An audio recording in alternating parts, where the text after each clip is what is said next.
बोलो विष्णु भगवान लक्ष्मी माता की जय।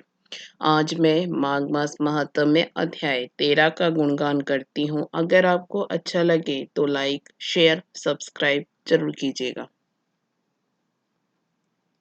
विकुंडल कहने लगा कि तुम्हारे वचनों से मेरा चित्त अति प्रसन्न हुआ, क्योंकि सज्जनों के वचन सदैव गंगा जल के सदृश पापों का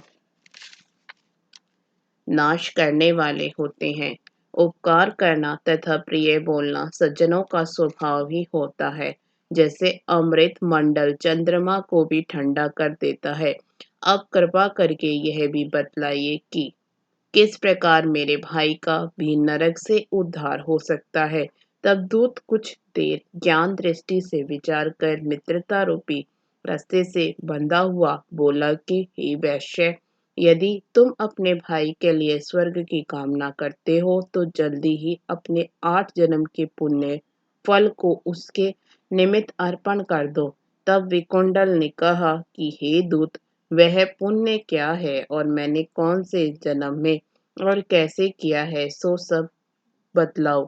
फिर मैं अपना पुण्य अपने भाई को दे दूंगा। दूत कहने लगा कि हे वैश्य, सुनो, मैं तुम्हारे पुण्य की सब कथा कहता हूँ।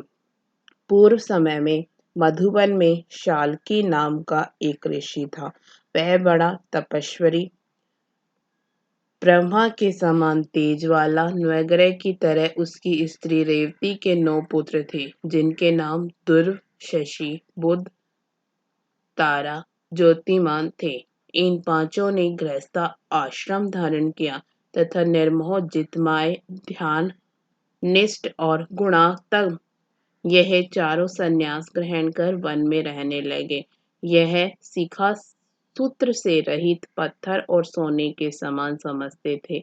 जो कोई अच्छा या बुरा उनको अन्न देता वही खा लेते, और कोई कैसा ही कपड़ा दे देता उसको ही पहन लेते। सदैव ब्रह्मा के ही ध्यान में लगे रहते। इन चारों ने व्रत, शीत निद्रा और आहार सबको जीत लिया। बस चर अचर को विष्णु रूप समझते हुए मौन धारण करके संसार में विचरते थे। ये चारों महात्मा तुम्हारे घर आए।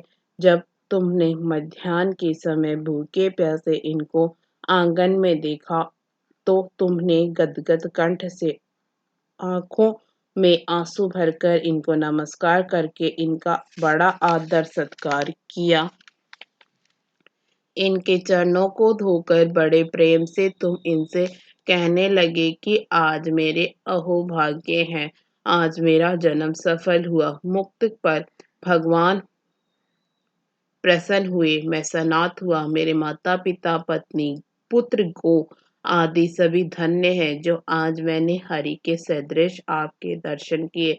सो हे वैश्य, इस प्रकार तुमने श्रद्धा से उनका पूजन किया और चरण धोकर जल को मस्तक से लगाया। फिर विधि पूर्वक इनका पूजन करके तुमने इन सन्यासियों को भोजन कराया। इन सन्यासियों के भोजन करके रात को तुम्हारे घर में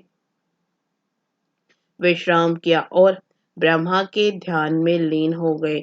इन सन्यासियों के सत्कार से जो पुण्य तुमको मिला सो मैं भी कहने में असमर्थ हूँ, क्योंकि सब भूतों में प्राणी श्रेष्ठ है, प्राणियों में बुद्धि वाले, बुद्धि वालों में मनुष्य, मनुष्य में ब्राह्मण, विद्वानों में पुण्यात्मा और पुण्यात्माओं में ब्रह्मा ज्ञानी स्वर श्रेष्ठ है। ऐसे ही संगति से बड़े बड़े पाप नष्ट हो जाते हैं। यह पुण्य तुमने अपने पहले 8वें जन्म में किया था।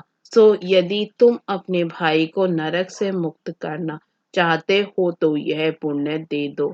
सो दूत के ऐसे वाक्य सुनकर उसने प्रसन्न चित्त से अपना पुण्य अपने भाई कुंडल को दे दिया और वह नरक से मुक्त हो गया और दोनों भाई देवताओं से पूजित किए गए। तब दूत अपने स्थान को चला गया। इस प्रकार वैश्य के पुत्र विकुंडल ने अपना पुण्य देकर अपने भाई को नरक की यातना से छुड़वाया। सो हे राजन, जो कोई इस इतिहास को पढ़ता या सुनता है वह 1000 गोदान का फल प्राप्त करता है। इसके साथ ही 13वां अध्याय समाप्त हुआ।